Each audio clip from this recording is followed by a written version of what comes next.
BNP chairperson Begum Khaleda জিয়ার শারীরিক অবস্থার খোঁজ নিতে এফআর কেয়ার হাসপাতালে গেছেন তারেক রহমান। এই মুহূর্তে সেখানে আছেন সহকর্মী শফিকুজ্জামান রুবেল। সরাসরি যাচ্ছি তার কাছে। রুবেল,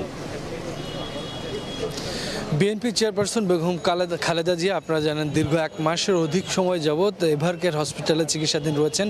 তার যে সর্বশেষ শারীরিক কন্ডিশন সেটি নিয়ে কিন্তু এই মেডিকেল বোর্ডের যিনি সদস্য ডাক্তার জাহিদ তিনি কিন্তু বলেছেন যে তার শারীরিক কন্ডিশন অত্যন্ত সংকটাপন্ন। সেটি গত 2 দিন আগে শনিবার মধ্যরাতে আজকেও আমাদেরকে জানিয়ে রাখা হয়েছে বিএনপি মিডিয়া সেলের পক্ষ থেকে যে কিছুক্ষণের মধ্যেই মূলত বেগম জিয়ার শারীরিক অবস্থা নিয়ে আবারও সংবাদ সম্মেলন করা হবে। কিন্তু বেগম জিয়াকে দেখতে আমরা জানি যে গত কয়েকদিনের মতো আজকেও কিন্তু বিএনপির ভারপ্রাপ্ত চেয়ারম্যান তারেক রহমান তিনি ঠিক 10:15টার দিকে কিন্তু এখানে এসছেন।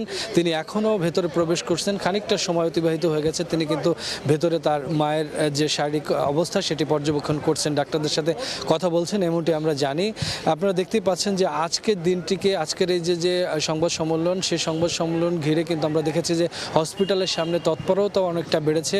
কেননা গত কয়েকদিন যাবতেই বেগম জিয়ার শারীরিক কন্ডিশন কিন্তু ধীরে ধীরে অবনতির দিকে যাচ্ছিল। সে বিষয়টি কিন্তু আমাদেরকে ডাক্তারের পক্ষ থেকে জানানো হয়েছে এবং দেশবাসীর কাছে দোয়া চাওয়া হয়েছে। তিনি আমরা এর আগে যেমনটা জানতে পেরেছিলাম যে মেডিকেল বোর্ডে যে চিকিৎসা দেওয়া হচ্ছে সেই চিকিৎসা তিনি নিতে পারছিলেন, কিন্তু লাস্ট কয়েকদিন যাবত কিন্তু বলা হচ্ছে যে তার শারীরিক কন্ডিশন ধীরে ধীরে আরও বেশি খারাপের দিকে যাচ্ছে। তিনি আইসিইউতে রয়েছেন এমন তথ্য আমরা গত পরশুদিন জানি। আজকে আরেকদিন অতিবাহিত হয়েছে। আজকে কিন্তু দেখা যাচ্ছে অত্যন্ত গুরুত্বের সাথেই মূলত তার যে শারীরিক অবস্থা সেই বিষয়ে সংবাদ সম্মেলনের জন্য প্রস্তুতি নেওয়া হচ্ছে। আপনাদেরকে বলে রাখি যে দীর্ঘ 1 মাসেরও অধিক সময় গত মাসের নভেম্বরের 23 তারিখে মূলত তিনি অসুস্থ হয়ে এভার কেয়ার হাসপাতালে চিকিৎসাধীন রয়েছেন। তার শরীরে যে অর্গানগুলো রয়েছে সেই অর্গানগুলো কিন্তু ধীরে ধীরে সংক্রমণিত হচ্ছে এবং বিশেষজ্ঞ ডাক্তারদের যে চিকিৎসা বোর্ড রয়েছে তারাও কিন্তু আপ্রাণ চেষ্টা করছেন তাকে যাতে কোনোভাবে সেই অর্গানগুলো চিকিৎসা নিতে পারেন। কিন্তু সর্বশেষ